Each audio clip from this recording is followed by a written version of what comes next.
So yeah, we're gonna do a few things that we do before we officially start the podcast. Since the streaming is going, well, I guess we'll make sure it's working too, because that usually helps. And then we'll get to we'll get around, or yeah, we'll do the stuff that we do and stuff. Double stuff. Okay, it did work. Time to tweet it. Do.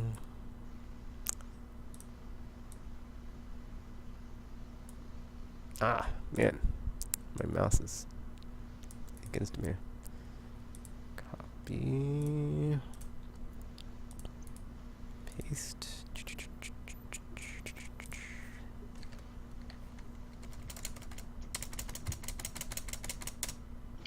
Okay. And tweet. Alrighty. Okay, gonna do a quick countdown, or middle prep. Alright, let's do it. Hello, everybody out there in the internet. Oh crap, I need to look at the episode number. That would help. Alright, 221. Hello, everybody out there in the internet. Welcome to Aimless Babble Z, episode 221. I'm Ticket Master, joined by Traptical, because I'm the only one else here, and Okay. I forgot, but now I remember. So yeah, Yay. RPG might be here. We don't know, because we never know anything on this podcast. It's just craziness happening and stuff. But so much we've been playing, and then some new stuff, and then anybody that's watching us in the stream, feel free to Now I remember. just leave any comments, and we'll totally have some sort of interactive thingy going on with comments and stuff. It'll be awesome. But yeah, what we've been playing. Oh, I said that already, and then some new stuff. I think I already said that too. But I'm sorry. I'm doing too many things at once. My multitasking is like taking away from my focus. But do you want to go first, Optical, or do you want me to go first? Sure, I can go. Well, first the game that I just started, Tomb Raider, and first it was crazy how I ended up with the game, because so my daughter, she likes to hold the DualShock 4 because it has a light on the front. I was like, oh, that's really cool. And so she was holding it, and I needed to go to another room to do something. So I gave her the controller and I turned it to Resogun because she seems to respond to all the lights and explosions and stuff. So turned it to Resogun, and she likes to push the X button because that's the button that's sort of under your thumb when you hold the controller. And she also likes to push the home button, which I suppose was the mistake. So anyway, she she would start the game and play a little while and then come back out, and then I don't know what happened. Eventually I came out and I looked at the screen and was like, why does it say confirm No! I saw that Facebook update. And yeah, I went over and she had purchased Tomb Raider Definitive Edition on PS4, which I was, I wanted the game, but I wasn't going to buy it, and especially like I don't know, I feel like that seems like a prime candidate for PlayStation Plus down the line, and Watch it like next month or something. well, so after this incident, I was thinking, it's like, this is impossible. There has to be some sort of like parental block or something. So I looked into it, and I found the option that lets you require a password at checkout. And I was like, this was really hard to find on PS3, and it was pretty easy to find on PS4. So this will not happen again. Oh, so she really did manage to buy something. I thought you were just like joking. You like put the controller in her hand or something to kind of. No, she really bought it. What I don't understand is how she did it. It's my question. It's my question. When she uses the controller, she doesn't use the sticks at all. And in order to buy Tomb Raider, she would have had to. So like the menu on the PS4 is set up. If you're in a game and you push the home button, it brings up that main menu where there's all the blocks. And in order to get to the store, you have to push up once. and I was looking at trophies before I gave it to her to play Resogun. So she would have had to go, I think it's like 6 items over after pushing up on the menu to get to the store, and then push X there to get into the store. Then once you're in the store, well, I guess not as many, but it's like one button But you push still would to have the to like right navigate the to get menu to Tomb though. Raider. It's my yeah. I'm just want to Because say like it's Tomb not Raider was the featured game last week, so that's why it was in the first spot. So once she got to the welcome page, you would have to push right once, then push X, then push X, then push X, and then it would have purchased it. So it's like I was just thinking, it's like, this is crazy. She was in Resogun when I left, and when I came back, she had had a new purchased game? Tomb Raider already. It was already like processing, so there was nothing I could do to stop it. Because when I first saw your post, I was like, "There's no way. Does she already like have that? Like, she can't possibly already be just buying games." Because I thought I was like, "Did you just leave your store open or something?" Or because it just didn't make sense if she It just was in game when it happened. see. And I came back to so she had to push up, or she had to push the home button, which she does a lot. So okay, that makes sense. But then she would have to push up once, and then left 6 times, and then X, and then right once, and then X, and then X, and then X in order to buy it. I was like, that is insane. This is a cautionary tale for all you people out there. Never spend time with your kids. They learn. But yeah, it was crazy. And it was funny and sort of upsetting at the same time. I was like, Yeah, 'cause- I mean, I didn't want to buy it, but I do want to play it. So I get it's like a weird mix of feelings. So after that, she got tired. And I put her to sleep, and I started playing myself. And was like, yeah, it is really good. It was funny because like the day before, I had decided, okay, I'm gonna start playing this on PC. But I think it was because I've been playing Battlefield 4. I decided that I think frame rate is important to me. I do want to play at 60, and so I went on to my Steam version and like tried out a whole bunch of different settings. And it turns out my PC can run it at 60 frames if I turn it down to very low everything. And I was like, okay, now I'm gonna play it. So I started playing it on Steam the day before she bought it on PS4, and now I'm thinking like, well, it's 60 on PS4, and it's on the equivalent of Ultra. It's like, so when am I gonna play the Steam version now? Maybe she was doing you a favor. Maybe. She's like, I saw you struggling with your graphic settings over there. Let me help you out. Buy you a game real quick. So I can't buy a computer for you. I know, right? It's like, but I do know how to use Daddy's credit card, so. But that look on her face said it all. She's just like, nope. Not my problem. No, it's just like, rude. It's like. Oh man, but yeah, no, I'm really enjoying it. I think the impact to me, like I don't understand yet why Tekken thinks that if he had played Tomb Raider first, then it would have sort of diminished The Last of Us a little bit.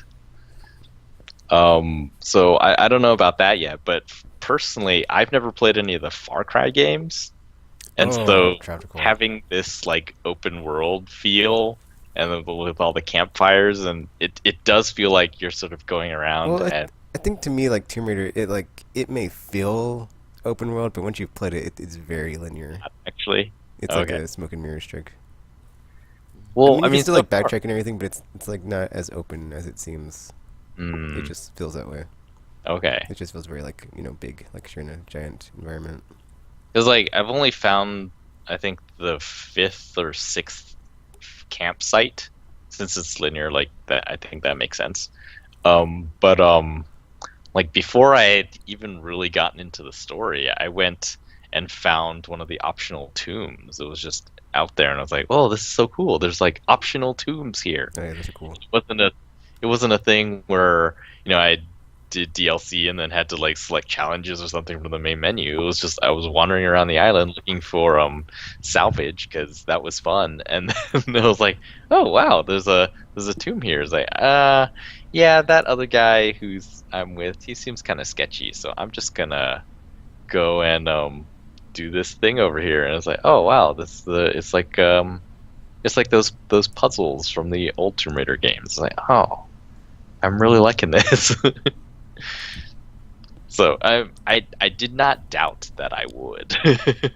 So not making excuses, but no, like this, yes, this is a game that I would have purchased, but this time I did not buy it on purpose. I mean, why would I lie about that? I buy lots of games on purpose. You do. I don't think you really do. So yes, definitely looking forward to playing some more of that one. But no, mostly this week I played. Well, so sad news. I think I'm gonna have to send my PS4 in for service or replacement because the I can't figure out what's going on. I have the auto eject problem that you've probably heard about, or maybe you haven't heard about. You talked about it last week. Yeah, it just sometimes, or so I've been trying to figure out what the problem is, and I found that if I leave the PlayStation on, so if I unplug it and then plug it back in and then turn it on and then just leave it on, there seems to be no problems. But after I put it, after I turn it off, either put it in standby or turn it off, if I leave it plugged in, after a little while, it will do that thing where it's like it just the triple beep and then says, "Oh, you're trying to eject a disc, but there's nothing in here," and I'll be in another room. It's like, well, I was not trying to eject a disc because I wasn't there, and so I have sort of a bandage way to deal with it, but it's annoying. And it also means that I can't get the benefit of having it in standby mode, and doing background downloads and all that, because I feel like I should just unplug it so it doesn't start beeping in the middle of the night or whatever. So that's unfortunate. And I kind of thought that it was possibly a software problem, because you can eject discs through software too. And I thought, maybe it's a software issue. So I'll wait for the next patch, and if it fixes it, then yay. And if it doesn't fix it, then I'll consider sending it in. And so, luckily, the last patch, I thought it was going to be end of the month, but it came 2 days ago. And yeah, I was like, oh, cool. Did it fix it? Nope, it did not fix it. Very sad. So yeah, probably gonna have to send it in. But yeah, while I was trying it out, I decided to try out Knack, because that's the one disc game that I've actually been playing, and I ended up beating the game. It was actually pretty long, especially because I was on hard mode, and everything or lots of things kill you in one hit, so it's always very it's very tense. It's a very tense way to play Knack. But anything else? That's not one of your short videos of you like skirting over the little saw trap thing. Yeah, that part. I feel like I kind of cheated. Because it's like you just hovered right over it, and then it's like he's gonna fall right into it. You're terrible at this. I jumped, and then I did the air dash, and then I was like, "Oh no, I'm gonna fall on the thing," and then I didn't die, and because those things kill you in one hit, and I was like, "Did it?" I'm not sure if it hit me or not, and I just got through. I was like, "Well, that was lucky." Yeah, you didn't deserve to get through that. You Well, I mean, did I make it that time? I'm not sure. You made it in the one I saw. Well, I made it. Yeah, I made it through on that video, but I don't know because like the checkpoints are sort of far apart. Oh. If I had died there, I would have had to start over pretty far, and then if I died shortly after that, I may have had to start in the same place. But no, I think the game. Yeah, I can understand why Sony is confused that it got such low scores, because it's not. the scores that it got, you would think that it was really broken or just really bad or anything, and it was like it's none of those things. It's just not. Groundbreaking. Yeah, I suppose groundbreaking would be a way to say it. It's just like, yeah, it's a solid game that I think was probably judged for like not being next gen enough or whatever, and then that's why it got the low scores that it did. But playing it is like, yeah, the game seems fine. It plays really well. It feels really thoughtfully designed, and if you're looking for a challenging game, like it's very challenging on hard. It's one of those games where you have to play it perfectly. Otherwise, well, except for the areas where you can maybe cheat it, which I did. But yeah, I don't know. It seemed okay. It didn't seem like it would be a 4 or a 3. I didn't see scores that low for it. I mean, because I've seen like 6s and stuff for it, but I just kind of figured, because I mean, I only played the demo at one of the kiosk things. It just seemed like kind of simplistic or whatever. So I didn't. So I don't know. It didn't seem like it was a bad game. It just didn't seem. Yeah, I think it's like a 6 or 7 game. I don't think it's like a 4 game, which I saw a lot of. It's like, really? 3 or 4 games are like Advent Rising or Yeah. I don't know, what's a really broken game, that dragon one or the Aquaman game. It's like broken games. Superman 64. Never played that one. I've seen a lot of bad things about it. Yeah, that's all I've heard. That's all I've only ever my seen. reputation. Well, I've never played it either. Just going over what I've heard. That's why, because like X-Player used to love to make fun of that game so much. So Well, Aquaman later got. That's why they made the golden. mullets, yeah. Yes. I missed that. Aquaman. Man, that sucks that they cancel it. Seriously, people are stupid. The show is great. G4 was not replaced by Esquire. I saw that, and I was like, so then what was the point of all of this? Channel, yeah. God. Oh well. Nah, I'm hopeful someday that we'll have, because like Adam Sessler's stuff now, it just doesn't feel very produced. I mean, I like the way that X-Play felt produced, and they had the scripts and stuff like that. It was really entertaining. Whereas the stuff he does now is like, it's I don't know. I disagree. I prefer it now because it's all substance and less filler. Because I mean, I like him and Morgan together, I think is what it was when I was saying, because a lot of stuff now just seems like he's always so ranty whenever I've seen any of his other stuff. So I'm like, if I want to hear rants, I'll just listen to myself talk all the time. So It doesn't seem very ranty to me, though.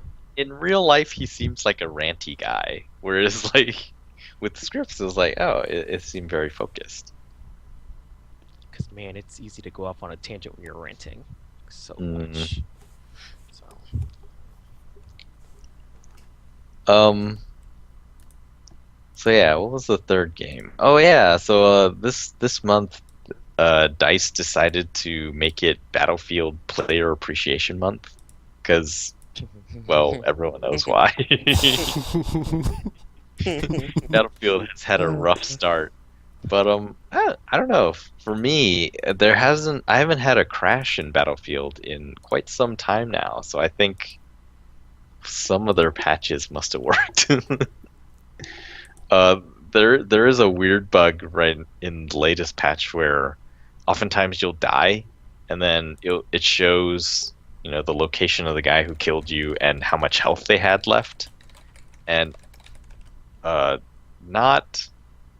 it's pretty common. I'll go down and it'll show that the guy who killed me has 0 health, and it's like, he should be dead too. Come on now. Maybe he had a sliver or something left. Yeah. I don't know. I mean, I'm okay if they survived with 1 health. If it was 0 health, like it's just annoying, but it's okay. Because so I don't know. Actually haven't read this anywhere, but like the progression system in Battlefield 4 reminds me of Mass Effect 3, the multiplayer, because they also have what are they called? Like those packs that you get. So every few levels or so, you get a pack of varying rarity. So right now I'm really low level, so I just get bronze packs. And then when you open the packs, they give you different weapon attachments and different perks and like camouflage and stuff like that. So I don't know. I really like that system in Mass Effect. I thought it was pretty fun. And so Battlefield 4 has that too. I was like, oh, this is really fun. um, but the user interface is really weird. For one thing, you can't customize your soldier's loadout from the menus. You actually have to jump into a game, and then while you're waiting to spawn, you can customize it then. And then the only other way to do it is through Battlelog on a PC like browser or on a smartphone or tablet. And it just feels like this. It's such a, I don't know. It feels weird. It's like an omission. It's like, how come you can't just? I can't launch into the menus and customize my soldiers and just like look at the stuff that I've unlocked. I have to go into a game, and so I'm waiting there, taking up a squad spot in someone's squad, not doing anything. I'm just looking at the menus. And there's another part of that is one of the bonuses you can get from the battle packs is certain percentage multipliers for your XP for set amounts of time, but like they don't activate automatically. You have to go activate them, and it's really hidden in the menus how to activate them. I've played so many games like, how can it doesn't feel like I'm getting more XP? And I looked it up. It's like, oh, you have to go into a game and then not the spawn menu. When you're waiting to spawn, push the pause menu, and then down in the right corner there'll be a thing that says push square to select boosters. And I was like, really? There had to have been a simpler way to show this. Nah, that would have made sense. Can't do that. Yes, it was crazy. But yeah, so part of the Player Appreciation Month, they are giving away battle packs just for logging in every day. So, but you have to log in every day. I guess that's the catch. It's not like you accumulate 30 of them and then you can open them all on March 6th. It's you have to log in every day, and you get a free bronze battle pack for every weekday you log in, and a free silver battle pack for every weekend day that you log in. That's smart. And I was like, oh, this is cool. Because I haven't been able to get any silver ones, because I have no idea how. Probably when I'm a higher level. And so I went in, and like, this is the first time, because Battlefield 3's progression system was very, very confusing to me. So Battlefield 4, I didn't really care. I was just like, oh, I'll just, all the guns are kind of the same. I mean, if you're going to use an assault rifle or just a rifle of any kind, it's like, yeah, you point it at people and you shoot them. Like, that's it. So I don't care what gun I have. I don't care, the attachments or whatever. I'm just going to play. And that's what I've been doing until this daily battle pack thing. I decided, it's like, yeah, I'm getting all this stuff. I might as well check it out and look at it. And so I started looking into the progression system. It's like, oh, so as you play as each class, you unlock more guns, or you unlock like categories of guns. So I think if you play the support class enough, you eventually unlock shotguns, and then every class can use shotguns. And then as you use the sort of a gun in a category, it levels up, and then you unlock more guns in that category. And in addition to that, as you're using like the specific gun, you unlock attachments specific to that weapon that you're using. And some of them you can unlock in this fashion, and others you can only unlock through battle packs. And so there's just like there's sort of an effort side of it and also a luck side of it, which is exciting to me. And so I've been using. They have this attachment where you can have a scope, and then you can have a canted sight. It's called, and it's iron sights to the side of your scope, and you can just switch between them with the D-pad. And so I can like aim at people that are really far away, or I can like tilt my gun a little and then aim at people that are close to me. And it's like, oh, this is so cool. This is like my favorite combo of attachments on any shooter that I've played. Because like other shooters have had the thing where you could move the scope and it's like a combo red dot sight scope thing. And I don't know. I guess I don't like red dot sights. I like iron sights better. So that's been really fun. And man, yeah, I really like Battlefield. Battlefield is really different than the other shooters. Not Call of Duty at all. Today, for the first time ever, I've never played any of the other modes in Battlefield. I've only played Conquest and Rush. And today I decided, you know what, I'm gonna check out the other modes. So I checked out Team Deathmatch, which I thought I would hate because it's just, that takes away everything that's Battlefield. The team stuff. Well, yeah, primarily the team stuff is important. And I was like, oh, it's not gonna have team stuff, so why would I play this? And I started playing it, and it's weird. Like Call of Duty, it really is corridors, and the corridors funnel into slightly larger areas where everyone is supposed to have these firefights and stuff. And you can lone wolf it. It's really hard to team things in Call of Duty because grenades are really powerful, and yeah, it's just, I don't know. But yeah, I enjoy grenades. Battlefield maps they just take a section of the big open Battlefield maps and then say, okay, this is the team deathmatch area, and then you're running around, but it's not corridors and stuff. It feels like, oh, it's like I've never done it before, but I imagine it's what like real paintball is like.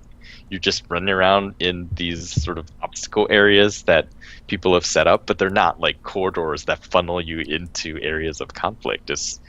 You can shoot across the entire field if you want to, and yeah, you can do that in Battlefield. How does But the what- But I don't know. destructibility factor in? It does. Difficult to answer. The map I was playing in today. I'm just saying, like, it's not in Call of Duty, so it would Yeah. have an impact. Yeah, like people were the other team was hiding out in buildings and like shooting us from the second floor, and then we just started blowing up the buildings. And it was like, well, now you can't hide. And then some of the buildings collapsed, and I was like, well, now you can't even use that one. But yeah, like I was impressed by the team stuff is still kind of there. In Conquest, I do a thing like you can spot enemies. So if you look at them and you push one of the triggers, it will mark that enemy on other people's, like your teammates' maps. And you can do that in Team Deathmatch. It's like, wow, and like the suppression effect, like that's in Team Deathmatch, and it's just like the systems of Battlefield are still in Team Deathmatch. So you can help your team without actually killing a bunch of guys. You can just like point them out. If you're just like really good at looking and finding people who are hiding, you can do that, and that helps your team because then they know where the shooters are. And it's like, oh, Where's Waldo? I found him.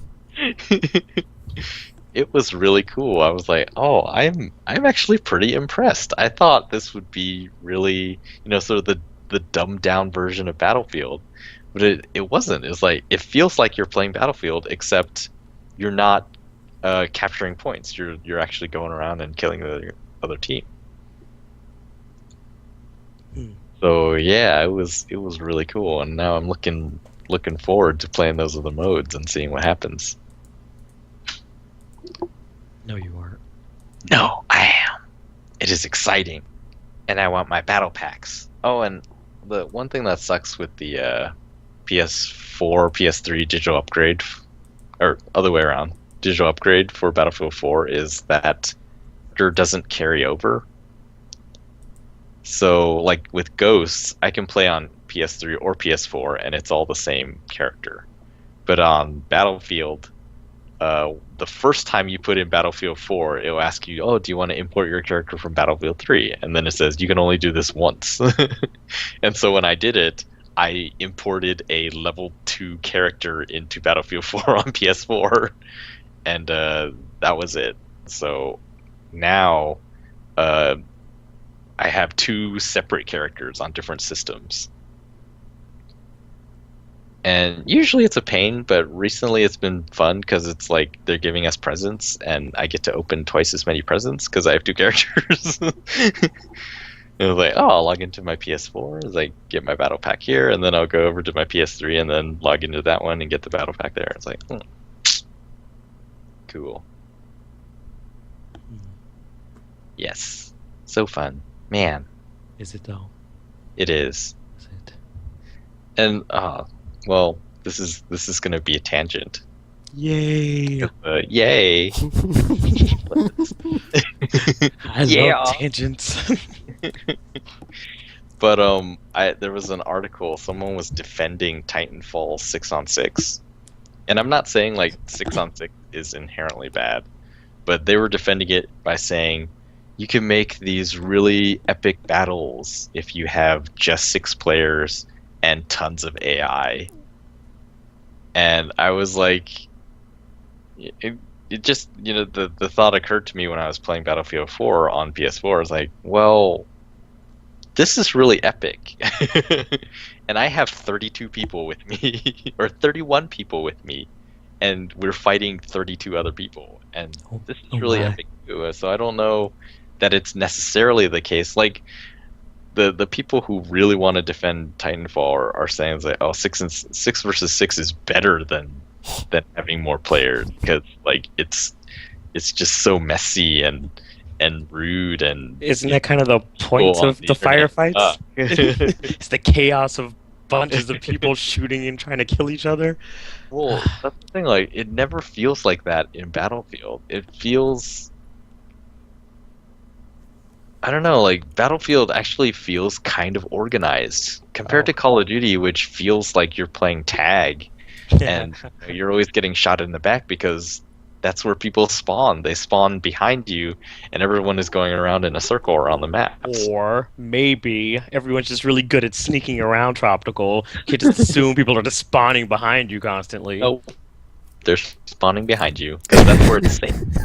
Like, if they spawn in front of you, then they're just gonna get spawn killed all the time. So obviously they're spawning behind you. Nope, they're just really good at sneaking behind you. You should But just like pay attention. Battlefield, it feels sort of organized, especially with thinking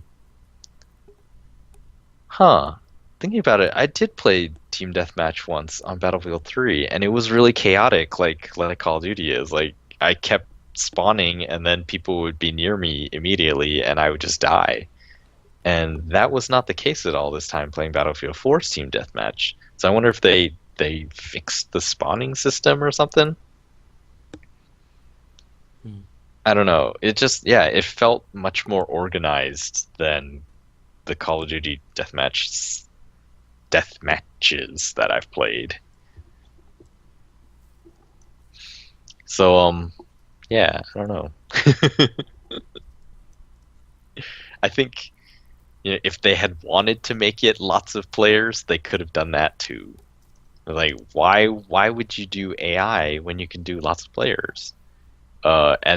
Or why would you focus on AI if you want to make a multiplayer game and not a single player game? Good question. Seems weird to me.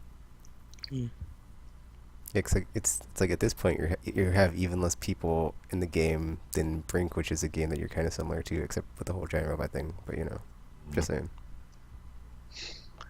I mean, yeah, like fewer players can be good.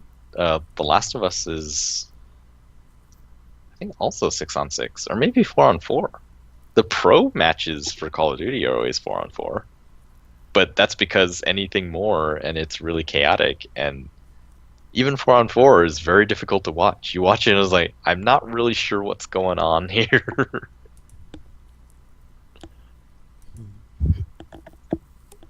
So is that all you've been playing Tropical? Yep, those are my 3 major ones. Alright, before we move on, I just want to say hello to Sinister Dragon and Laylokin who are watching the stream as we discuss stuff. Oh, Hello.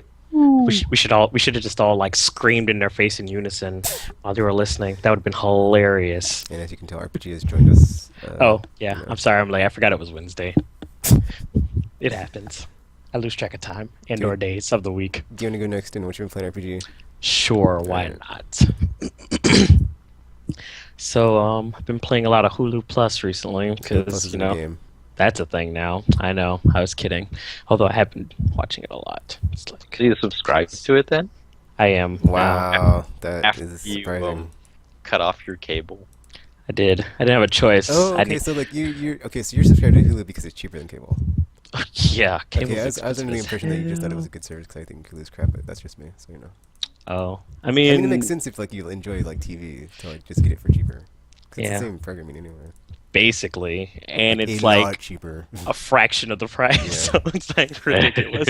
It's like, why does anyone still have cable? So, Because they want to subsidize football. good thing I don't watch football. Yeah, I saw your tweets about. Wait, did something something happen? No, it's hilarious. I was like, wait, What are all these people talking about? because I was so confused. I was like, oh, right, the Super Bowl's today, isn't it? Man, Whoops. it was fun. I had fun watching it. But yeah, I started playing Rocksmith because I bought the game like months ago, and you know, I'm a little lazy when it comes to playing new games unless it's like something I'm like super excited for. So sometimes I don't know why I buy things, but I do. It's a thing. I have like delayed tropical syndrome or something, but I started playing that, and it. So is this It's, the new uh, version or the? Oh, the 2014 one. Okay. Yeah, I got that one. It the way it works is like it you plug in your guitar or whatever, and it does the calibrations and all that stuff. But it kind of like guides you through, I guess, playing stuff because it's like there's. Let me see how I can describe this. Okay, there's like a bunch of different I guess like things you can do in it. You can either just go through, play through the songs, or there's like little mini games and stuff you can play like an arcade that kind of helps you do or learn like different techniques, whether it's like fretting or doing the slides and all that stuff, because it's like set up as like an arcade where it's like a shooting range or like this little platformer thing that kind of like helps you learn how to control volume and stuff. So it's like it's really it's they're like clever ways to help you learn techniques if you weren't like familiar with them to begin with or something. But the main mode kind of like just guides you through, and it has you pick like certain songs, and there's like goals you have for each song, and then like as you play the song more and more, it gets like progressively harder to kind of like because like when you first start, you'll be playing like one note or something for like half the song or something, and then like in the next one you'll be playing like an entire like section of it and all this stuff. So it kind of like gets progressively more difficult as you quote unquote master the song. So it can teach you stuff. So it's actually pretty fun. Have you actually learned to play anything yet? Tekken, I'm a beginner at this. I'm just saying. I mean, I'm just wondering, like, how long have you been playing? Like, well, I okay, forgot so- how to play this level. So, do you have experience before the game? I do not. Okay. I have See, no this is going to be really cool because this is like the fitness games we were talking Yeah, I was about. thinking like about years Sports ago. Active. If you like, Yeah. play it once a day. I want to know if in 60 days, like the box says, Yeah. you will have learned to play guitar. I'll be 'Cause like if it holding works, I'll totally concerts. buy it and be like, Yeah. I you can do it. I I can actually do think it. that'd be really cool. I'm like, okay, you know what? I'm gonna get it. I just be playing like all Nintendo music that's been like arrangements been made for guitars. Well, I mean, Do like they even still have- yeah. Did this version come with a guitar? I think they have one that does, but I already owned one before Okay. because my initial goal was like I wanted to learn how to play an instrument anyway, and Play I the bought guitar a guitar. that you already had. Yeah, just want to say so it's like, so there is that. So I was like, okay, well, I wanted to buy the original Rocksmith, but then like right when I was about to break down and buy it, they announced this new one, and I was like, well, then I'm not gonna buy the old one. That defeats the purpose. So I got the new one like on Black Friday for like half price. So I was like, okay, this works. I can do this. So there was that. I just never played it because I was busy and lazy, and so these things I just make excuses. And I was like, no. But then I was like, okay, I'm gonna finally Learning do is this. work. Yeah, basically. I was like, Oh wait, it's a game. But it is actually pretty fun though, because I even like in the same day of playing it, like I was able to get slightly better at some of the songs than when I had started. It was all like struggling to hit the damn or hit the things properly or whatever. So, but I do like the little arcade thing they have because that's pretty amusing to be. They have like the little shooting range set up or platformers or like it's like a little mini duck hunt thing and stuff. It's pretty fun. So that's. So do you think it's fun because it's fun or because it seems to be working? Oh, it's more fun than it's secretly teaching me how to do stuff without me realizing it, and I'm like, haha, this amuses me, and I'm like, oh, I'm learning techniques and stuff, but mostly because this is amusing me. So I like bright colors and stuff. that helps. So yeah, but also like as you play as you play this, you like unlock different like amps and pedals and stuff, so you can kind of like add distortions and stuff to the songs you're playing and everything. So there's like little added features and stuff. I mean, I haven't like played around with that stuff too much because I mean, I wouldn't even know where to begin yet. So I've only just, but I mean, they teach you that stuff too because there's like little tutorials and all kinds of stuff. So I mean, so yeah, that's how that's going. So I guess we'll see eventually how that turns out if I actually stick with it and stop and not be lazy or get busy or something. So yeah, fun times. I've also I got around to starting well, I mean I had started it a little while ago, but I actually actively started playing the Guide of Fate Paradox, which is the spiritual successor to ZHP. In this game, Really? it is because I mean in the first game, because the way it's set up is like you're like that. The protagonist is kind of like the person who takes on a role of somebody who's like bigger or something. Like in the first game, like how the guy becomes the new Losing Ranger because the other guy gets hits by a car on his way to the fight or whatever, and you just happen to be there. So he's like, here, you get to be the new hero now. So that happened. In this one, you're in the mall and you win a lottery and you get to become God. So that's apparently how that works in Japan. Lotteries make you God. So that's what's going on. Their lottery seems better than ours. I just doesn't it? Though? What's funny is like because even like on the prize cards, because you can like see it in the background when they're doing a little story thing. Like second prize is a refrigerator, and third prize is like a TV. It's like these seem really unbalanced for prizes. It's like, some of their lottery seems better than ours. Yeah, it's like this does not seem right. So yeah, you get paired with the companion angel, and she teaches you the ins and outs of being God. And your main thing is like to answer prayers and stuff. So you get like copies of the people's worlds or something. They choose a prayer for you or something. Some machine does it. It's weird. And you get to go through and fight off their inner demons inside of dungeons to kind of help them realize their goals and stuff. So, but none of the prayers are like of the conventional sorts. Because like the first world I've been through is like helping Cinderella, because apparently she felt that her story didn't go how she wanted to or something. So it was just like all kinds of shenanigans going on. And then the next one is to help this zombie learn how to eat people better or something. It's very, very unorthodox prayer answering method that's going on here. So fun. It's strange, but the mechanics they're very similar to the ZHP, where you can do like the body modifications and open up different, I guess, like parts of heaven or whatever it is going on around there. So it is an odd game to say the least. And I think that's mostly it. I mean, I tried that Doki Doki, is that what it's called? The Doki Doki Universe. that thing. Yeah, I mean, I don't know if that's like the actual game or was it just a demo or something, because I don't know if it was free. I just downloaded it because I was like, okay, why not? Let me download random stuff because PlayStation Plus does this to you now. It's supposed So- to be the demo. Oh, is it? Oh, because it didn't even say demo version next to it or something. So I was like, I don't know. Is this the real thing? Did I accidentally download something I didn't? It's like, I don't know. See, this is why you shouldn't give free games to people, because now you get confused whether it's like the actual thing or a demo or something. I was like, I don't know. I don't know. That's another strange I game. don't think it was free, or else I would have downloaded it, and I didn't download it. Yeah, it's not. Oh, okay, good. So I was like, huh.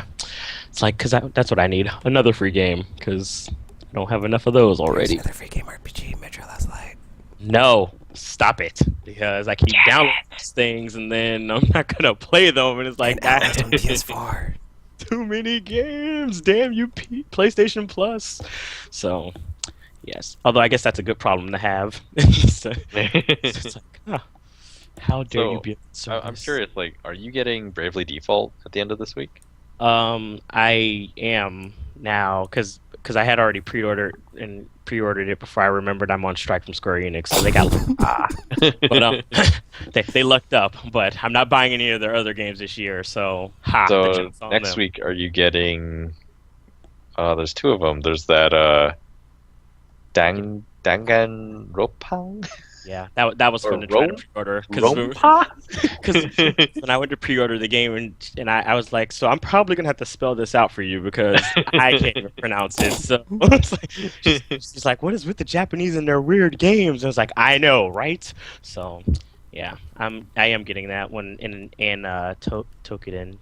Or something. Oh, So I will have those. But I actually got a plushie that day too for free.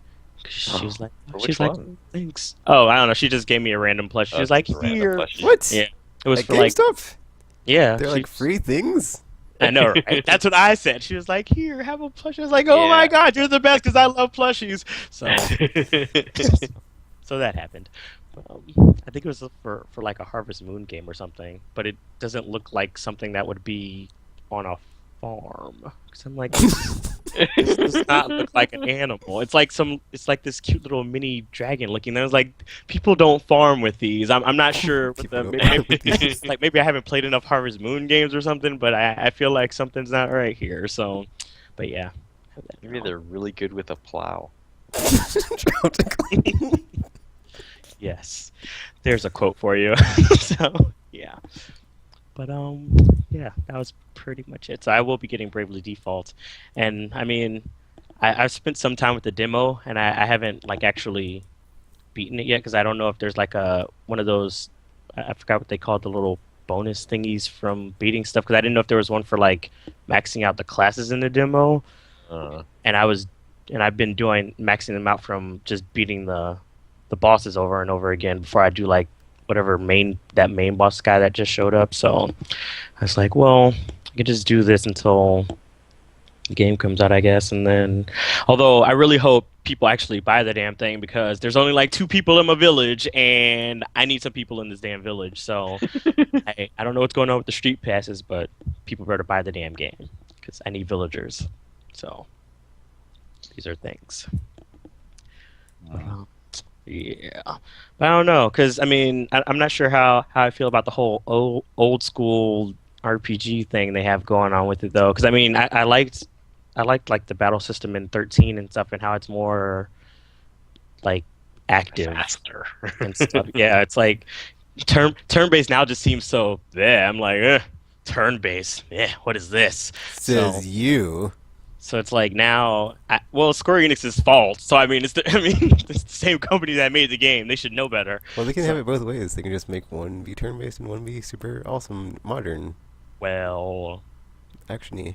they should stop because now Because now I there's can't some go of their back. fans are just like, I didn't like the new way, or I didn't like the old way, so they have to please both of them.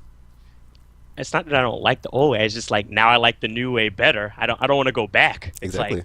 It's like what was I doing before? It's like, was this even battling before? So now it's like I don't know. Just Now go play Final Fantasy 9 RPG, and then you'll remember. Oh yeah, Magic. like- Or but 10. I love 10. It's like my favorite one in the series, which is weird. I haven't replayed it though, because that one is like turn-based compared to the other one. So now I'm just like, okay, I don't know if I can go back. I don't know if I can go back to Tekken. I don't know. I don't know. Because I just don't know.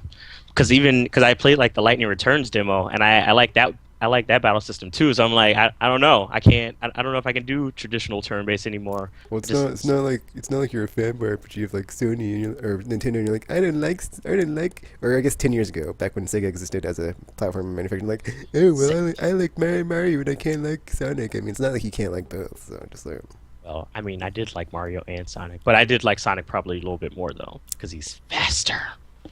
So. that makes perfect sense. Hey, shut up. Although I got all excited when I saw the news that they were like announcing a Sonic game for the current gen consoles. I was like, oh my god, I'm buying a PS4 tomorrow. But then they were like, yeah, these are lies, and I was like, well, screw you all. So I won't be buying a PS4 anytime soon now. They ruined it. Speaking of Sega, they did Girl. they're gonna like localize that one Yakuza game, so it looks like the Atlas acquisition is actually paying off. Wait, really? Which one? That's I don't know. funny. Gamer tweeted about it, and he's like, "Oh man!" So I was like, "Oh, well, there you go." Well, I mean, Atlas is known for actually, liking their fans. Sega likes money, so it's more of a one of the. That was great. So, I mean, yeah, All right, so is that how you've been playing? basically. Alrighty, well, I've been playing pretty much the same stuff, so it's just gonna be a rundown of the same stuff, but whatever. Sonic Lad 2, this game, I don't even know. It's like, I'm gonna just say I'm playing it. I'm towards the end. I'm pretty sure I'm coming to the end, but like I said last time, it's like, I guess I'm not at the end because I'm not at the end, so whatever. And besides that, it's like hour 80 in that game. It's crazy. It's just like, oh, it just doesn't end. Besides that, the other handheld game I'm playing on a daily basis because it's so magical and still awesome. Final Fantasy Tactics Borderlands, so good. Just playing it daily, you can check it out on my YouTube. Just, putting up a Let's Play, because I'm trying to be like, dudes, Unsung Story, this game, if it gets made, I will be so happy, because it's, it's supposedly going to be similar, we'll see, but, the funding is still like $100,000, and, like, there's almost, like, 9 days or something? I don't know what's gonna happen. I might just up my pledge just in a desperation to just get the game funded, If we all just upped our pledge, that'd be great, but whatever. Like, I'll lead by example. I'm at chapter 3 just started. Everything's getting good. The War of the Lions has begun. Stuff's going down. It's great, delicious. But then my classes are not like developed as I want them. I don't have any. I don't know. I'm having like a real slow burn on my class building, but we'll get there eventually by the end, I'm sure. Besides that, the other games I play every day, which is another weird thing I'm gonna like talk about right real quick. It's just like I would like just sit down on Tuesdays and just like crack out on a game for like 8 to 12 hours or 20 or more, and I'd be like, oh man, this is the best ever. This is like the way to do it. This is like totally optimized. Blah blah blah. But lately, it's like I wake up, I'll play some Final Fantasy, I'll play some Mass Effect, I'll play some Gran Turismo. So it's like I've moved from playing one game all day long to playing like bite-sized chunks of mini games, and it has like I kind of think this is another, it's like an alternate way of like how to play games. I was like, I used to think I couldn't do this. I used to be like, I can only crack out on a game and just like, everything else doesn't matter. I'll just focus in and everything comes a wash, and I'll wake up and I'll be like, what happened yesterday? What's Wednesday? What happened Wednesday? And just, I must have been playing that game all day long, but this is valid strategy too. And it'd probably work better if I would just, play all my backlog games at once and be like, let's do it. Backlog beatdown, 10, or Tekken takes 10 games on at once or something crazy, but we'll see. That's a lot of games to take on at once. Or 6 or something, whatever. So yeah, Gran Turismo 6, still playing it every day, and I'm not sure if there's like a new trial update or whatever. If there was, I played it. If not, whatever, I'm playing it every day just because I need to keep my max percentage thingy up all the way.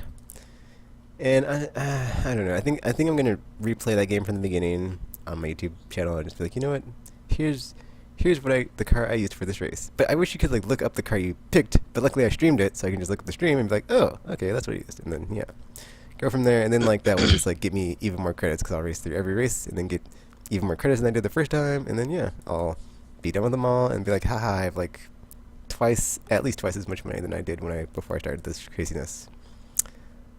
Besides that, oh, Batman, dudes, it's still awesome. And then, oh, it's so messed up because I made this awesome video. Luckily, I saved it and it's uploaded. I just haven't made it public because I need to email my YouTube partner to be like, dudes, I need to monetize this because it's like an epic. It was so good. It was crazy because I was doing a Golden Crosshair video and I'm like, oh yeah, the shot gloves are the best. Don't. Pretend you didn't hear what I just said about the thing I just talked about. But I was doing a video for the Golden Crosshairs and, you know, picking a winner for something. And then I was like, oh, I need to make a video to highlight this. And so I was doing it. And then I was just, like, doing this one thing and, like, completely relaxed and, like, focused. It was weird. I wasn't all, like, you know, focused like I usually am. I was just, like, you know, laid back, like, oh, let me just make the video. And then all of a sudden, I'm like, I'm not getting hit. My combo is, like, super high. And I'm, like...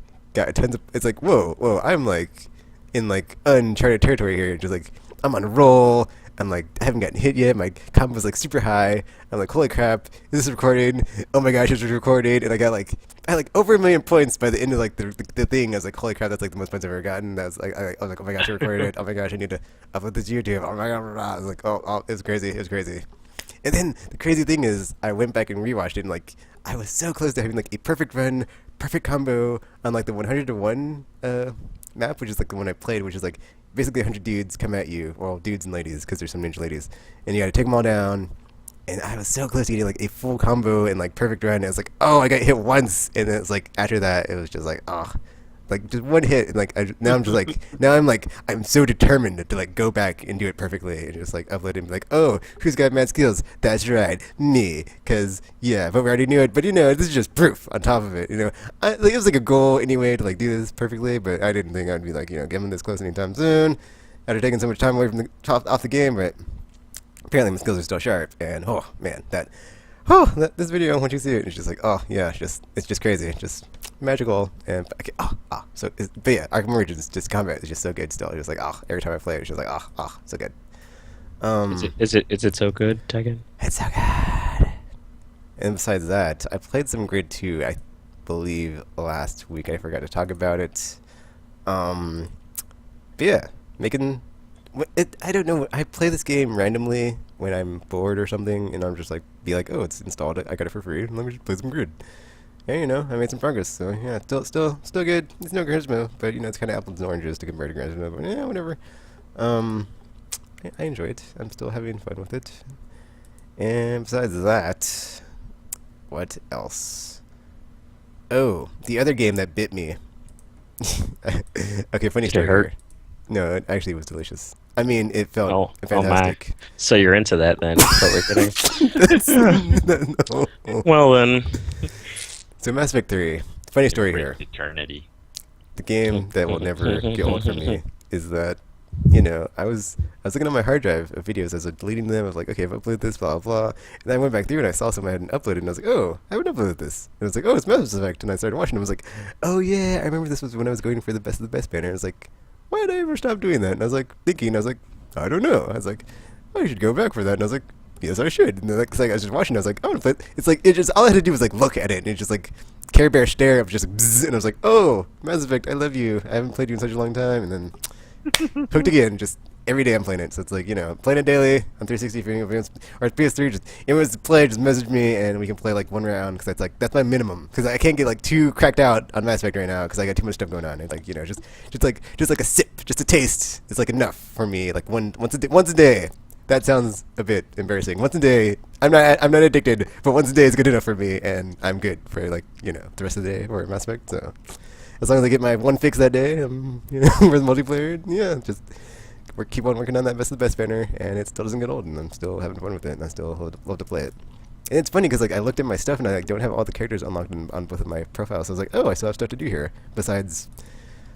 Oh, some of those challenges are crazy. As far as like the N7 rank, I didn't start in 360, so that's gonna take forever. I was even doing math in my head. I was like, dude, this is gonna take at least 6 months to get like halfway done. And I was like, this is whatever. It's used to play the game, and I love playing it, so whatever. And I'm gonna be saving money because I won't be buying anything new. So sorry, PS4 and all your awesome games that I won't be playing on you, but you know you're gonna have to wait till September. So. I know, it seems like such a long time away too. Like, oh my gosh.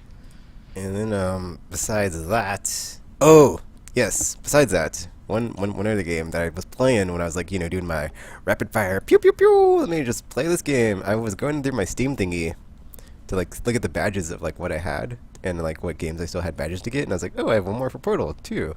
Okay, let me boot it up, and I ended up playing it, and I was like stuck on the puzzle. That I was like, oh, I remember this puzzle. I was like, F this puzzle. So I was like, use like the in-game or like the in-Steam browser, which is like so easy. You just like shift tab browser. I was like, let me just look up a guide for this one. I was like, F it, I'll just do this and like get past it. So I did that, got the next one, and like I was like, oh, I didn't know how close to the end I was. And, like, 'cause, like the character I'm not going to name because I don't know if it's a spoiler or not. Because this has been a long time since I talked about the game. Don't want to spoil it, whatever. Someone's talking to me, and they're like, oh, there's a surprise for you in a couple rooms. And I was like, oh, this is kind of like the first Portal when like that thing happened, and then they were like, oh, here's your surprise, and I was like, oh, I might be towards the end.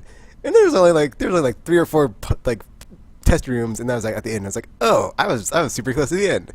And then the final Portal you shoot, that so good. Ending to that game is amazing, and just Portal, yes, it just sealed it. Cake on top. I can't believe you missed all that stuff until now. Hey, like I was those stuck parts were awesome. I was stuck chapterful. Smashy things with spikes. There's no excuse. That game, it was a hard puzzle. It But it's was funny, not. It's funny because like playing it, I was like, it was funny because like I was playing it, I was like so determined. I was like, okay, I'm gonna get past this puzzle, and I got so super close before I like broke down and looked up a guide. And it's like because I was getting like progressively farther into it. I was like, oh, if I shoot this thingy here, and like, I guess I just gave up too early, like too easily. I guess I was just like, you know, next time I'm gonna like tough it out and be like, you know, come on, Tekken. Commander Shiver wouldn't do this if he was stuck in a test chamber with a portal gun. Yeah. That's because he would just take the renegade option and cheat. That too. Oh. And then besides that, Wolf Among Us episode 2 or whatever, so good, Smoke and Mirrors, man, it is so cool what they did, because it, to me, like while I was playing this, I felt like the Wolf Among Us, it's so cool because like you know it's so different from The Walking Dead, and like when I'm playing it, because like you know, like Bigby and his role in that game, in that universe, is like, you know, I feel like it is a very good stimulation of like empathy and humility as when you play as him and all the characters you encounter, because like they have their perceptions of you, and like you have the choice of being like, I can be the big bad wolf and be like a complete dick to everybody, or you can be like, you know, I'm gonna be cool and like not lash out and be like, you know, let me try to get through this without getting too cray. So I was like, oh man, that's awesome. So and then oh my, okay, I'm not gonna say what happens, but they did another amazing thing that they never did before. Okay, no, they didn't do that before. Where like it basically picks up like immediately where the episode stops in the last episode. It picks up here, and it's like, oh, they knew that, and like the way it fades in, it's like, so good. And then they do something at the end that they haven't done before either. But then it's completely like unique to like The Wolf Among Us, since this is like the detective-y story, so I can't talk about it. But like, what they did, so good. And I was just like, just Telltale Games, I love you so much. And it was like, like just giving me something to look forward to in my terrible life I live.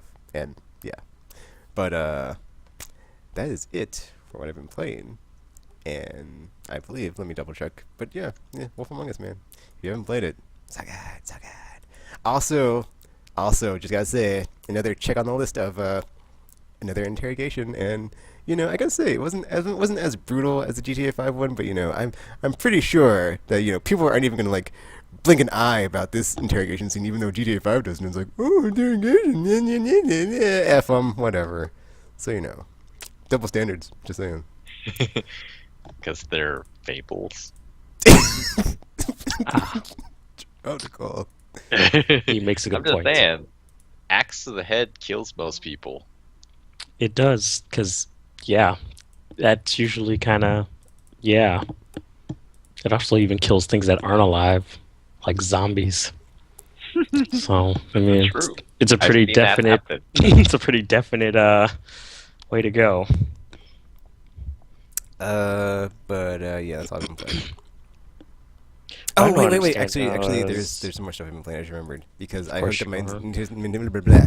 I hooked up my Nintendo 64 because I was messing around with my Elgato and like the stuff I bought for like the old stuff to play, and I ended up playing some Rogue Squadron.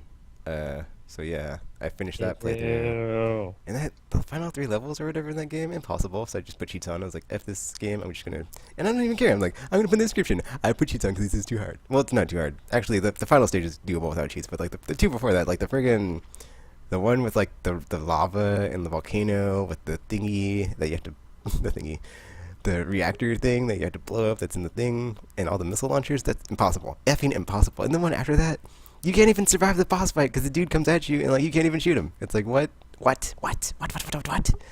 And then like yeah, just F that game. Well, not F that game, but like those 2 stages, F those 2 stages, and like final stages doable. It's like at that point I was like F it. I just want to finish this game, and finish this Just playthrough, F and it. just wrap it up. So I did, and I will be coming back to it. Who knows when? But that's what went down, and yeah. And it's really weird because I was playing it and I didn't get like flashbacks, but like it's funny because I play it and I'm like, man, the frame rate in this game is terrible, or man, these textures are terrible. But like at the time, it was so awesome. It's funny when you go back and play like old games and like you have like this microscopic, well not microscopic, but like your eye is like a lens and you're just like coming over it so systematically, like, oh, this looks like crap. This looks like crap too. This sounds like crap. It's like it can't find. It's like. It's like luckily I'm not so jaded where I have like no pleasure playing it, but it's like, man, this game's old, and old games, they're not terrible, but man, you go back and play them, it's like, whoo, this game has not aged well. Some games have like Eco or that one Wind Waker, but some of them not so much. I mean, it's like people say, man, like if you look at the aesthetics versus art style, you should not try to be super realistic all the time because you go back and play the game 10 years later, it's gonna look like crap, just saying. So there's probably a dearth of those games on other platforms and stuff. They're just like, go back and play them. Look like crap. And it may be fun, but it doesn't look that great. Just saying. But yeah, that's all I'm playing. Oh my. I'm trying to find that game that Gamer was talking about. But yeah. I'll update us as we talk and stuff. Oh, yeah, Exit 5. There we go. Wait, what? Exit 5. What happened? There is a rumor that Alice is going to bring Exit 5 to Oh, the yeah. Oh my god. We've gone over this. But Tropical, any new stuff? Sure, I think it's sort of a slow, concrete news time. Because the news is mostly dominated by rumors. That's the world we live in right now. Yeah, it's I can't remember if it was like this in the early days of the PS3. I actually don't think so. I think Oh no, everything got leaked that last gen. So I think like Twitter and stuff have really changed the way that things happen and are communicated and spread. But yeah, so earlier in the podcast week, which starts on Wednesday and ends on Wednesday. I like to be consistent. Yeah. It was all about there was like this giant leak of information coming out of Xbox and things like apparently Microsoft would like to annualize Halo. Why? Well, I mean, Money. why they want to do it. Money kachinga. No one can I should figure make out- a soundboard and like just play that song every time. You talk about money. Basically. Or Microsoft. No one could figure out how they were going to do it. And in the leak, it was revealed that there is a Halo 2 anniversary coming out. And then for the leaker, he was like, oh, it makes sense now. Basically, they're going to have, main versions of new games for Halo coming out every other year, and then in the between years they'll just do remakes of the old Halos. Isn't this what we said when we said when they bought him? This is exactly what we said was going to happen, and this is what happened. This is what's going on. This is going to happen. I believe it. It's going to happen. Yeah, Because I can money. see that too. But man, I don't know. Someone was talking about, it's like, oh, that's genius. Like Halo 2 is gonna bring people back to Xbox. And I was like, No. Really? Is my response to that. Because they lost all these people to Call of Duty, and those people are on PS4 now because PS4 was cheaper. It's like, yeah, I don't think that's gonna happen. But yeah, there was like a lot of stuff. Apparently a white Xbox is coming out. Oh yeah, I saw that. Is that confirmed? No, none of these are confirmed. Is the Okay. thing. Like, so Cyril. no one The knows. other thing is like it was like a 1 terabyte hard drive and like all like visually focused. That was like super weird. If like, but then it's like seeing that it makes sense because like that's another reason why you should never buy a console at launch is that you get security for your early adopter and like other awesome stuff rolls out later. It's like that's even more awesome than what I have now. It's like sorry, buddy. Well, the interesting thing about that one, so it's like, I don't know if the white one and the discless one was the same thing, but they were Oh, that's what I was saying thinking. another model, a white Xbox One, and then possibly the same model or a different one where it's going to be a diskless model, and it'll have a terabyte hard drive inside of it.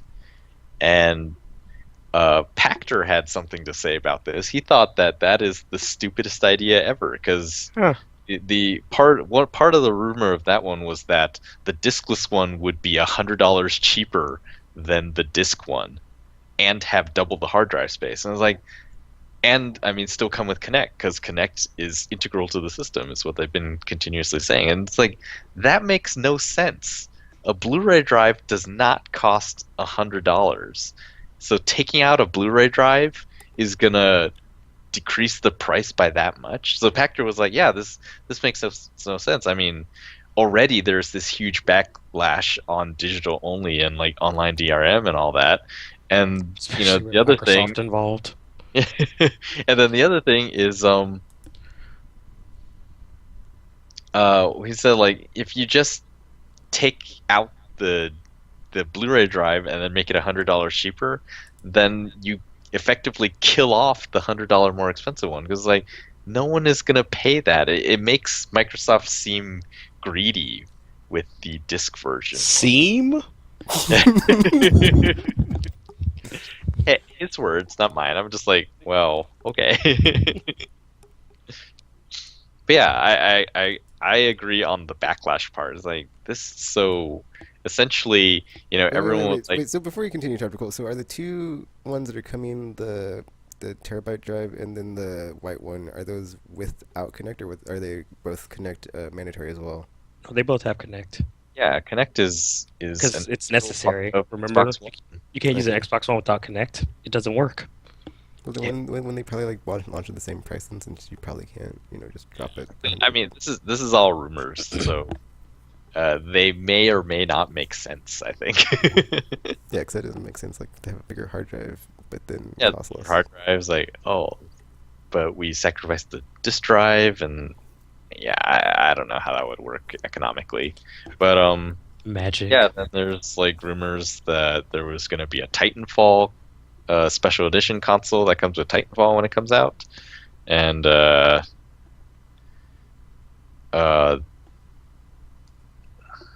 was something else that was supposed to be exciting. Well, there's always the vague, we have new IP that we haven't announced and things like Because that. Black Tusk Studio is totally going to do something that's not Gears of War related first, before the new IP that was totally a trailer of something we don't even know what it will be, if it even is the same thing the next time we see it. ... It would be Gears of War in present day. I don't know. These are things that might happen. But yeah, so like RPG. it was the big rumor leak first, and then came the leaks about why there was a leak. And so like the insiders, quote unquote, were saying that so apparently the reason that these leaks came out is like they're true, and the leaks came out because Microsoft needs some good news to excite their fan base. Wow. Because apparently when the MPDs for January come out, they're going to be really bad for Xbox One. Internally, like their first 2 weeks of January is supposed to have been really bad. And Someone's so, desperate. yeah, there's just like, well, we need something to say so that people don't start panicking, and the people who haven't jumped on either system, they're just like, well, that one's over. Because yeah, apparently that's how people think. You look at the PlayStation boards and they're just like 4 months and there are no good games. I'm about to sell my PS4. I was like, well, It's like or it's at just least- launched. People are So clearly, stupid. this person is not a Nintendo Yeah. console adopter. They're not Sonic fans. This person has never had a Nintendo platform in their life. In 4 months of no new games. Try waiting a year, dude. Or more. Or I'm gonna say or longer, unless it's a handheld. You may be One, right there. one But- Zelda per console. Yep, one Mario per console. That's how it used to be. And now it's like 12 Marios per console. Now there's too many of them. But yeah, there just is not a lot of good stuff coming out of Xbox sort of general internet feel. Yeah, I'm sure they'll be fine. Except for Titanfall, which apparently the beta is starting soon, like it's in certification. So that could be pretty exciting. And I was actually very surprised when they released the minimum requirements for PC. Origin required, of course, but it was like an Athlon X2. I forget. It was like Intel Core 2 Dual with NVIDIA 8800 GT. And it was just like, I looked at it and was like, huh, even my old computer has that. The only thing my old computer doesn't have, which the Titanfall beta requires, is a 64-bit operating system. And for some reason, I installed Windows 8 32-bit on that one. But yeah, the system requirements for Titanfall are minimum requirements are really low, and I think it's because it's on Source Engine, right? I don't know what engine it is, but that's what I was thinking when you said that. It was like, Yeah. I'm guessing the engine is not very graphics intensive. And Source, I think there's only been one Source, right? I mean, Yeah. it's improved over the years. Like Portal 2 definitely looks better than Half-Life 2, but Same It, engine. yeah, it's that same engine. It's like, wow. So even my old computer can run the Titanfall beta. I guess we don't know if those are going to be the specs for the final version, but that is that's kind of cool. Because I like mechs. I'm not going to buy an Xbox One. But they're like, ugly American mechs trapped cool. They're not awesome Japanesey mechs. that's true. They're no Zone of the Enders. Still, GPD. Since and the beta Danitas. is free and they want to get as many people in it as possible, and really, like, Titanfall's launch can't be like Battlefield 4's launch, because if That it's is like true. that, it Nowhere will to go but up. be crazy. There will be riots in the street. I heard about that trouble. I There will would be love riots that. in the- Turtle power. Anyway. What else? Yeah. So. It just. On the other side, the Sony love train is just like there's more and more fuel. I don't know. I'm very excited about PlayStation these days. So take that for what you will. Apparently, the Order 1866 is going to have a gameplay footage released in a few weeks, because they just had a preview event in the UK where a bunch of journalists got to see, I think it was something like a 40-minute gameplay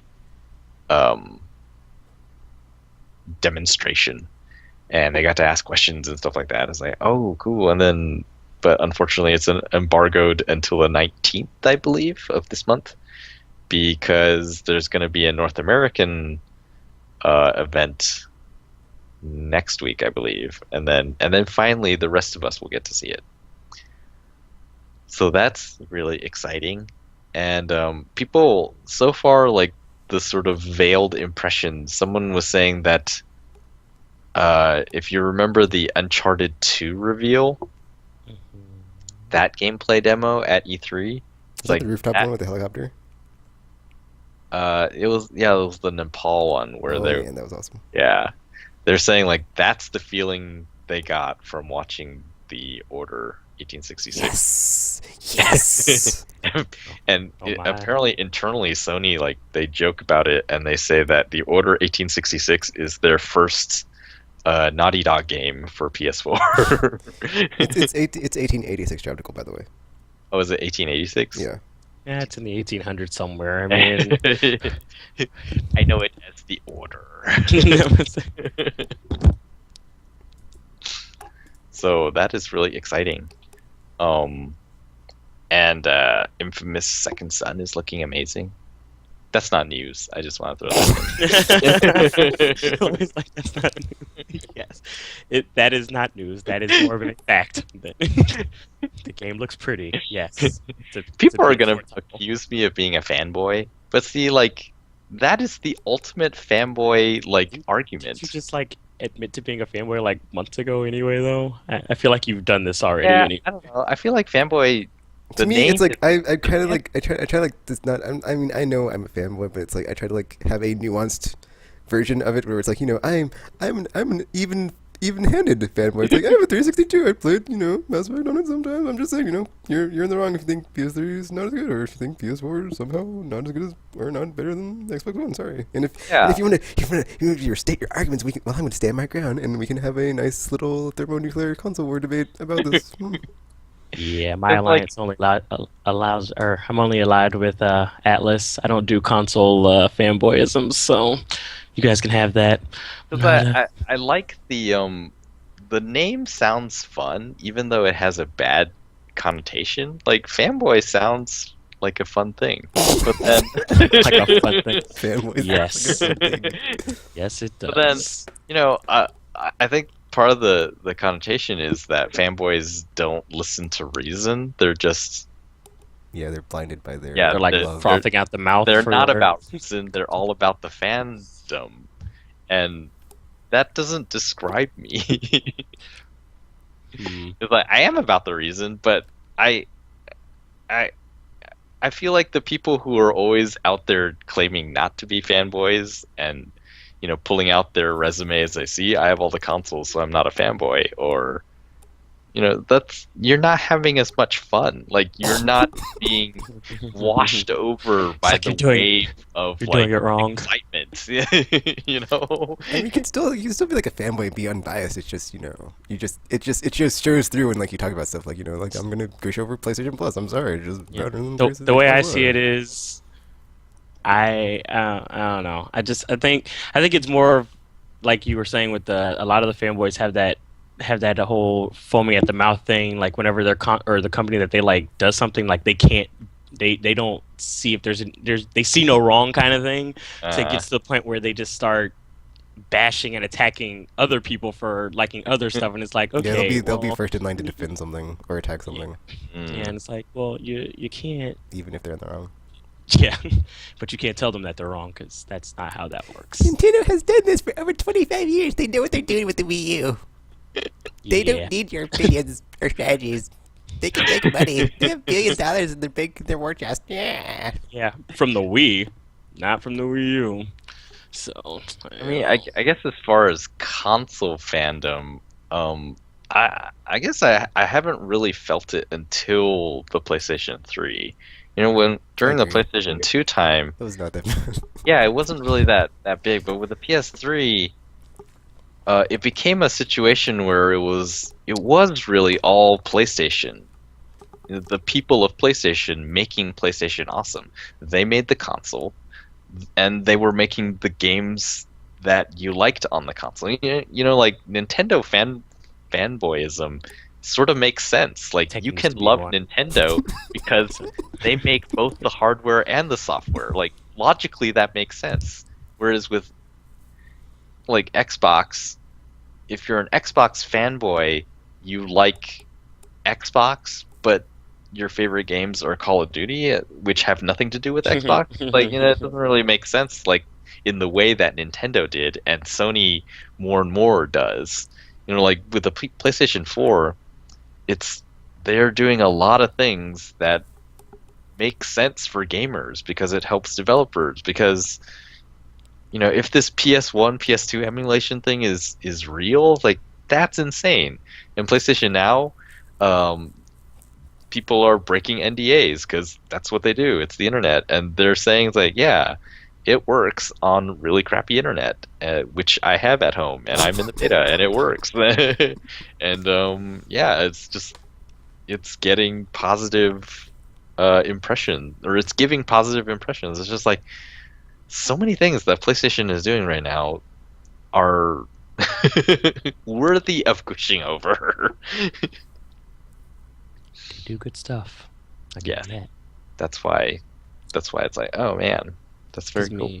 I mean, I didn't, because even I didn't believe in like the whole subscribing to, you know, services for my consoles, because, you know, Xbox Live, no comment. But it's like PlayStation Plus is great, so it's like I can't. I mean, if they're doing something, sometimes we all have bad first experiences. Yeah, seriously. It's like, man, it's like and what's even better is like I could still, even if I didn't have it, I could still like get demos and stuff and use services that, you know, I already have, and it's not like, oh, I have to also pay this subscription in order to use something I should already be able to use. So, but yeah, that's a story for a different time, or a rant for a different time, I should say. Yeah, it's like, I don't know that it's really the fanboyism that people frown upon when it's backed up with really good reasons to like these things. Anyway, there was another something that's just been on my mind, and it happened within the last week. Pactor was in Game Informer. He was like, PlayStation Now is a joke. And his reasoning why is that no publisher is going to license their games to a subscription service unless those games are over 2 years old, because they're going to be afraid that they're going to sell less copies if they put it on this service. Wait, what? Why? Well, see, yeah, like, it makes no sense because, well, yeah, it does make sense superficially. I mean, I can somewhat see where he's going, but at the same time, it's like, I mean, I guess for people who are all like yay, digital all the way kind of thing, I'm still gonna buy my physical copies. I don't really care what if I can stream it or something. So there's that aspect, but the other part that sort of destroys his argument is PlayStation Plus. Like, that is a subscription service that has arguably BioShock free Infinite, games. Borderlands 2. Like, how old is BioShock Infinite? How old is Metro's Last Light? How old is DMC? How old is I know, Metro Last Light is like less than a year old. Yeah, so like, actually I think they all are. Came out free. Resogun came out free. BioShock Infinite is from 2K. It's less than 2 years old. It's less than 1 year old. Yeah, that's what I say. And so, you know, his argument is just torn asunder there. It's like, that is exactly what they're doing. It's like, it's happening. Accept it. And I have no idea what benefit those people get from being on PlayStation Plus, but yeah, they're doing it for some reason. So if they're doing it there, why wouldn't they do it on PlayStation Now? Luckily, Pactor, I mean, he admits that he's only right about 50% of the time. He's being very generous with that percent. No offense to him, but isn't that the same as flipping a coin? Mathematically, yes. That is exactly That's true, what it but is. I think for like what his occupation is, it's like higher than average or something, or just like I don't know, it's better than the normal analyst, or like the person off the street that's like, oh, I'm a armchair game analyst and I know what Nintendo should do to get all this money back and blah blah blah. Pactor, man, that he is like one of the luckiest dudes I can think of. Yeah, I mean, I'm sure it took hard it's like work. he's so so far outside the industry, but like he has like all this insider access. Yeah, that's just crazy. It's like, oh, I just tell people what their reportings are and like who earned what and what I think it's going to make, and yeah. The thing is, like, I don't know. I feel like as gamers, people who are really immersed in the culture, there are things that we know that he can't possibly know because he has a day job, and he can't be immersed because he has to do other stuff. I'm blanking on an example, so It's like I'm sure there is other stuff, but yeah. well, like this PlayStation Plus thing. We know that what he's saying is ludicrous because it already happens. And he may not be aware because PlayStation Plus doesn't do the best job of telling you what's free every week and what's expiring, and you actually have to go digging a little bit. Well, it depends. Like, you have to see. Yeah, that is pretty true. You do have to like seek out the information. Like, before I was following PlayStation on Twitter, I had like no idea like where to get the like list of like what the F is going on. Like, they used to have like a YouTube video every week or whatever, but then they stopped doing that. So I was like, dude, where are my updates? And then I would just check the store on Tuesdays and be like, okay, I guess it's updated. I'll check the little ticker that has the information, whatever, or the what's new thingy or whatever it's called.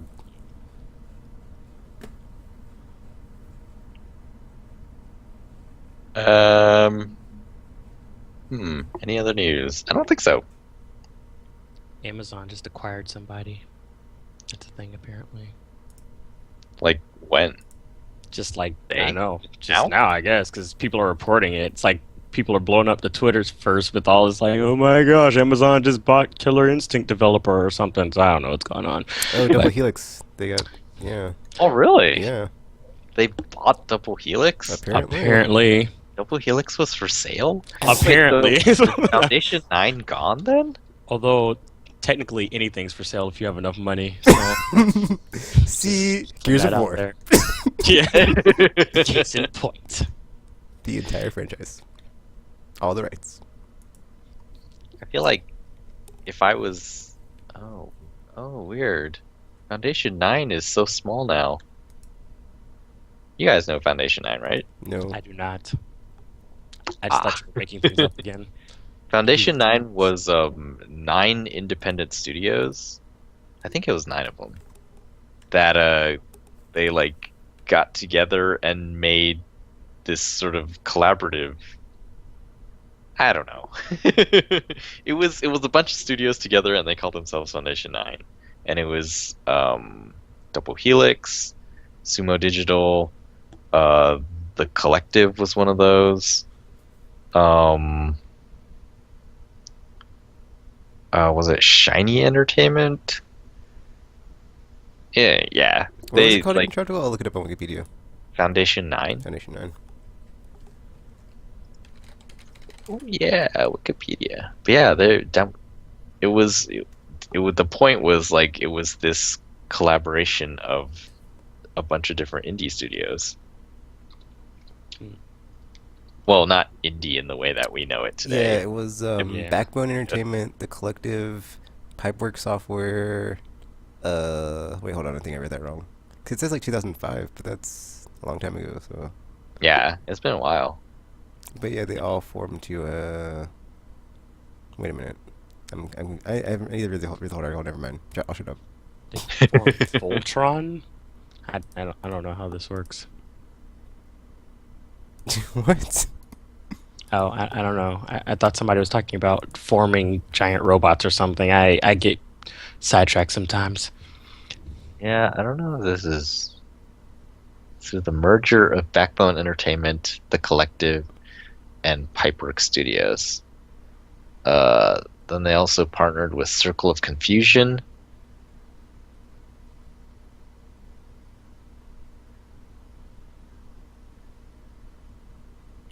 They acquired Shiny in 2006, Amaze Entertainment in 2006 as well, and Sumo Digital in 2007. Well, I mean, so Shiny was the studio that Dave Perry is from, who went on to found Gaikai. They made the Matrix games in the PS2 and Xbox era. Double Helix, I think, made the Star Wars Episode 3 game for PS2 and Xbox. And Sumo Digital has been doing things on Vita recently, and I think Backbone Entertainment was the studio that created the.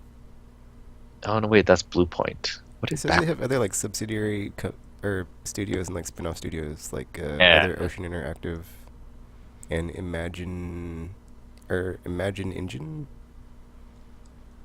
and formerly Grip Tonight Games.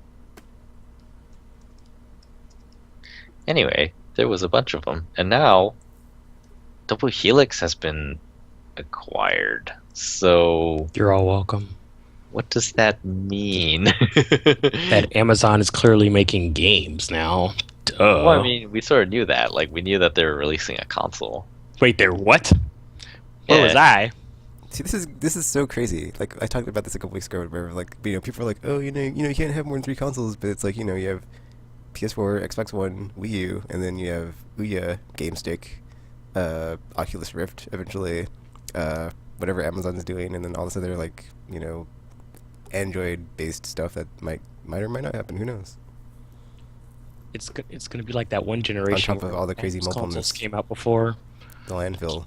I can't remember which generation it was though. The one But with like the Jaguar and yeah, the- where it was like yeah. 20 million consoles. Yeah. The They had second the one. crash is imminent. We keep saying My it. gosh, we're doomed, doomed. But but they're not that. But then that's like the Jaguar and like whatever they went under because of like other reasons than the market being not there. It's like their own fault for like the pricing and other stuff. Yeah, let's hope so. I'm gonna buy a PS4 before that happens, though. But then again, I guess like Tropical did mention like one time it does happen in cycles, so I guess this is just another cycle of like everybody trying to get in on the pie. That is the gaming market. Well, that's because it's probably gotten more Sweet popular. money-filled pie, green, No. filling, pistachio flavored. Yes. Ew, why pistachio 'Cause I flavored? love pistachio That's, ice cream. that's It's a delicious. weird pie flavor, though. That's not even a pie flavor. No one does that. Exactly RPG. What? Make it happen. You could be the first, and we'll call it Pac-Man Pistachio or something. And well, I guess he's not yet. He's yellow, not green. That wouldn't work. Yeah, So. that'd be weird. But then it looked like you really don't want to see pistachios pureed and full of. It just does not look appetizing. It's like guacamole or something. Or vomit was what I was going with. But yes, guess that works too. The unpretty pistachio pie. That's delicious. Basically. That would be weird. I might try that now. It's happening.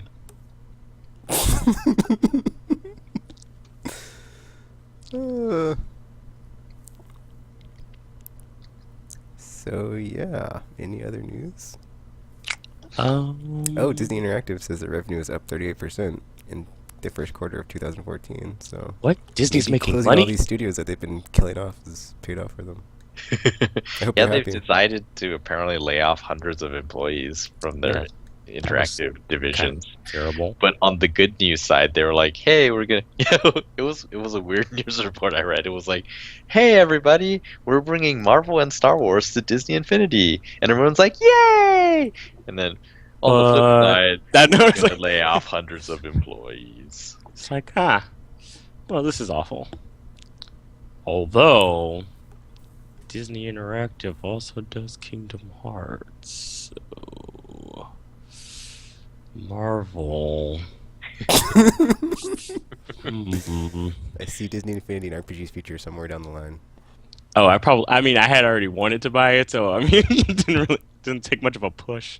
So, Especially if there's like some sort of special Keyblade edition oh my god. where you get to like make Kingdom Hearts Stop! world. Stop! Just stop! Just Okay. stop right now! Oh my! Oh my god! I'm okay. I'm okay. I'm okay. I So, also just bought Disney Infinity from Amazon. These are things that happen now. Wait, doesn't Tropical have that game? yeah. Yeah. Yep. Yeah. See? Yeah. He said it was awesome, right? I mean, it's fine. I do feel like it has that Disney magic. It doesn't But matter. then Yeah, again, I haven't really played it that much. That was a great response. I do feel like No, it has that Disney magic. If you've been to Disney World, you know the Disney. Oh my gosh, Disney World. Oh my When you're walking around that place, it doesn't feel like Earth. It feels like a different place. the best Disney place magic. ever. It is. Oh my gosh. I don't know what kind of drugged air they pump through that place, but it is Wait, like so the best you've place been ever. there more recently than I have, but it was. Have they killed off a lot of the adult things? And I'm What, not saying like adult things, but it's like they used to have the resort area. There was like a lot of restaurants and bars and things you could go to in Orlando, and I understand like a lot of that is gone because they want to make Orlando more kid friendly or family friendly. I feel like that's not true. I mean, I haven't been there. I mean, my mom just went there recently, but I mean, I'm pretty sure if anything, they just added more stuff. They wouldn't get rid of the adult stuff. And I don't think that part was like actually part of Disney World. There's like crap, I forget what it's called, but it's like a something walk or something that they have like all their Yeah. bars on. Yeah, I'm pretty sure that's still around because that's not Disney specifically. Well, it's just weird because like I heard that from a like convention planner, and I was like, really? So yeah, that I don't think they did that. All right then. So, Disney for the It was funny because when I heard about it, I was like, yeah, there's not as much adult stuff in Orlando anymore. It's more family friendly. And I was like, you mean, like, what do you mean by adult stuff? Like, like strip clubs? Like, Yeah. it's like, is that what you were looking for? 'Cause you're in the wrong like place for strip that. clubs and- It's like, what kind of place do you think Disney World is? Like, I mean, I know they say it's like the most but magical they place. hit it well when I was a kid. Yeah. Yes. Yeah. Don't go to Disney World looking for strip clubs, kids. No. That is not a thing. So, I do love Disney World though. I kind of want to go to Disney World right now. It's so magical. Oh my god, I know. So. But now I'm stuck out here with stupid Disneyland. Like, what the hell? I want some half-assed reproduction of the theme park. Ugh. So yeah, what were we talking about again? Before I got all sidetracked with Disney stuff.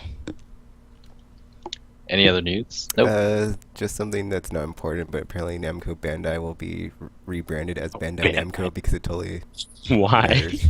It totally matters. I was like, what? Actually, I've seen it in if you log into Tekken Tag or Tekken Revolution, the free to play one, it already says Bandai Namco.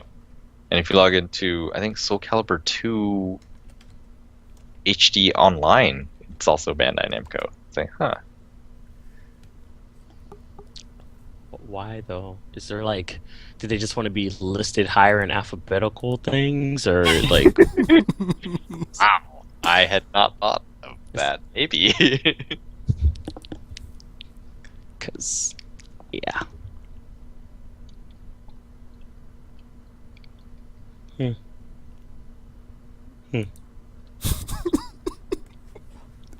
Weird. Alright, so I guess, is that it for the news? I guess so. Alrighty, I guess we can sign off then in the episode. Find us on YouTube because video is the future, and Tekken has a lot of videos, and he's playing a lot of stuff. And I suppose you should go check out Unsung Story and his Let's Play videos of the game that guy made before. Talking about Final Fantasy Tactics. Might make. Did you forget the name of Final Fantasy Tactics? Really? And then follow us on Facebook and Twitter. Aimlesspodcasts.com.